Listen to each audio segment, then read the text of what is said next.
Is the election of Saturday, Osun State governorship election, went free, fair, credible. You understand me? Not anyway. Before the election, there was skirmishes here and there. People, are called the APC, NGP, this and that. All of them were, battering words against each other, accusing each other of trying to come and rig the election.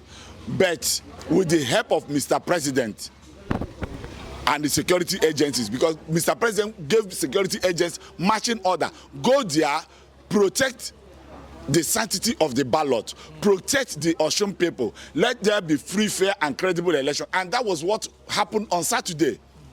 So for people coming to say APC, governors, Senate president, people of Osun State came out in mass. They voted, they protected their vote, they went to the collecting center and they made sure that their votes were counted. So that is what we'll have to replicate come 2027.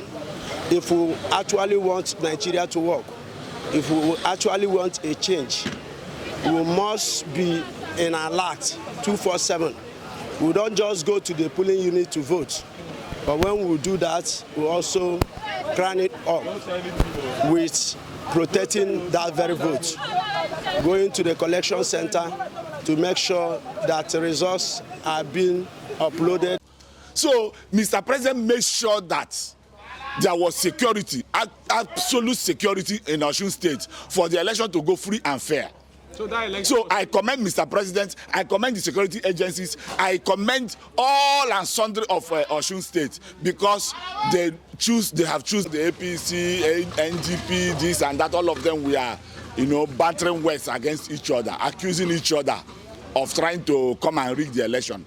But with the help of Mr. President and the security agencies, because Mr. President gave security agents marching order, go there, protect the sanctity of the ballot, protect the Osun people, let there be free, fair and credible election. And that was what happened on Saturday. So for people coming to say APC, governors, Senate president, they went there they were among the campaign council.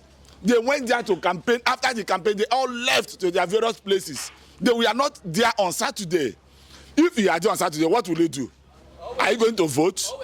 Are you registered in Osun State? So what will you go there to do? So they went there after the campaign. They all left.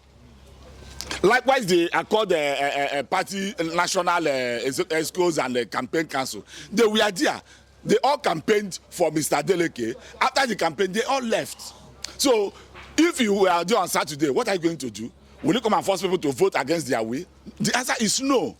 So Mr. President made sure that there was security, absolute security in Osun State for the election to go free and fair.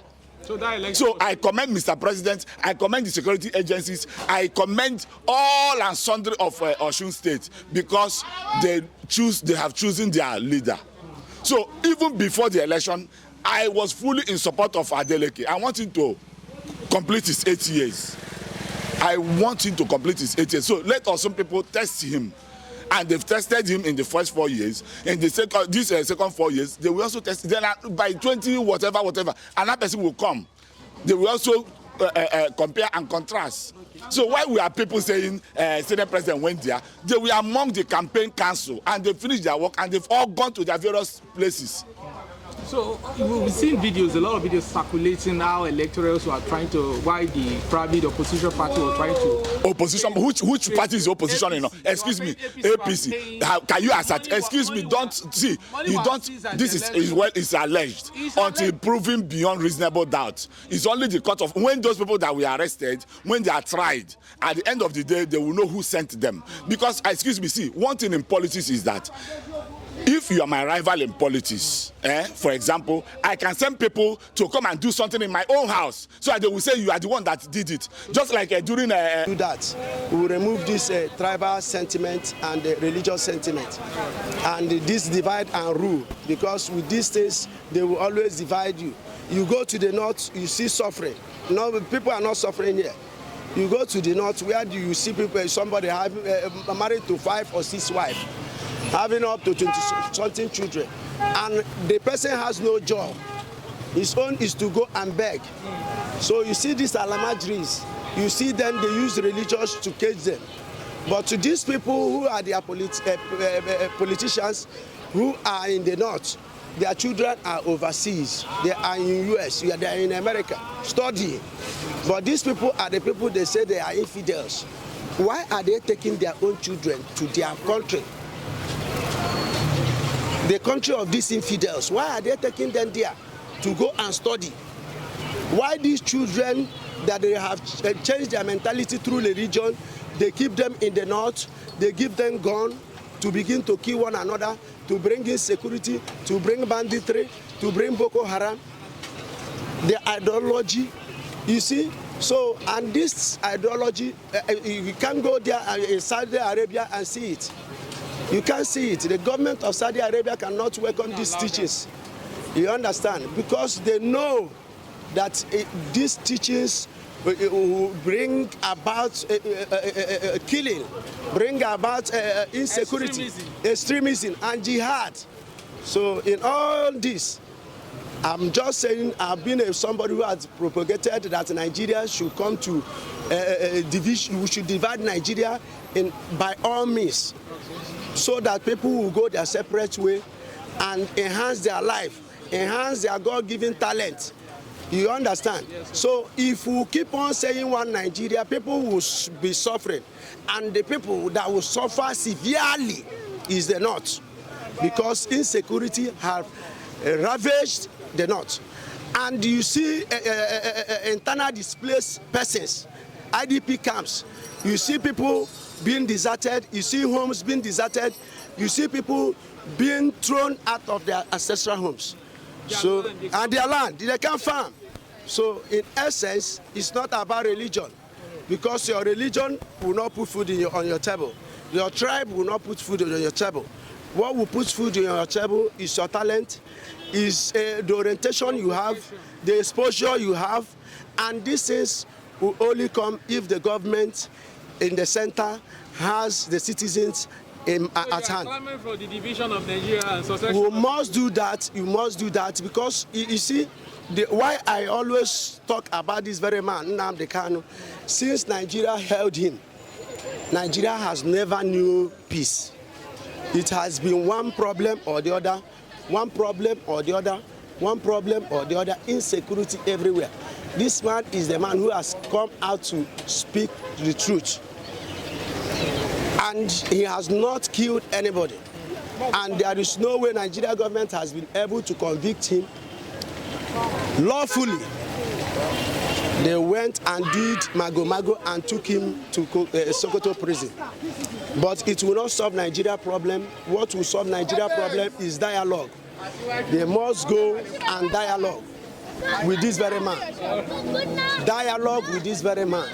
But they know it's all over. It's all over. Do you feel if P2B win these elections, they will release them? Let me tell you something. It's very difficult for P2B to win this very election.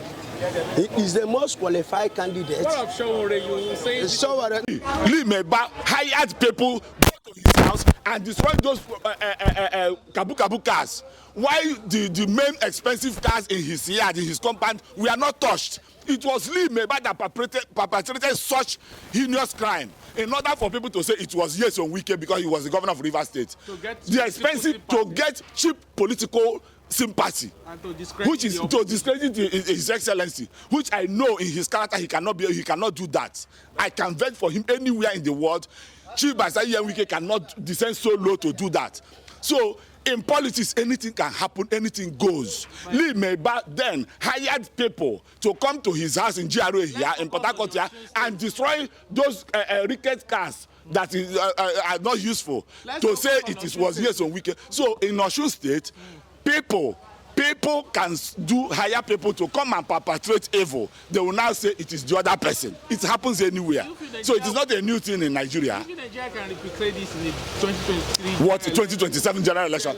2027 general election, Asiwaju Ahmed Bola Tinubu, the commander-in-chief of the armed forces, will govern Nigeria till 2031. That is that. Thank you very much. All right, thank you, Mr. Stop. You're welcome. No. But as far as I'm concerned, election in Nigeria is becoming free and fair and credible due to the introduction of beavers and the electronic system of voting. So I don't see anybody that face will be crying wolf. For example, if this Adeleke had failed, people would be shouting that the election was wrong against him. So it's always like that. So anybody that loses, it was free and fair. That's why the opposition won now. Adeleke is an opposition. How many states is his party having in Nigeria?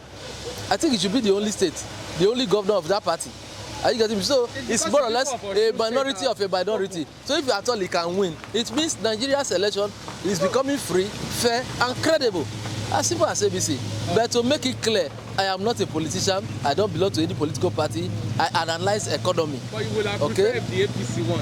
It's not my business. What do I care about? Who is APC? You don't care again today. No, I have never listened to me. It's like you are not listening to what I'm always.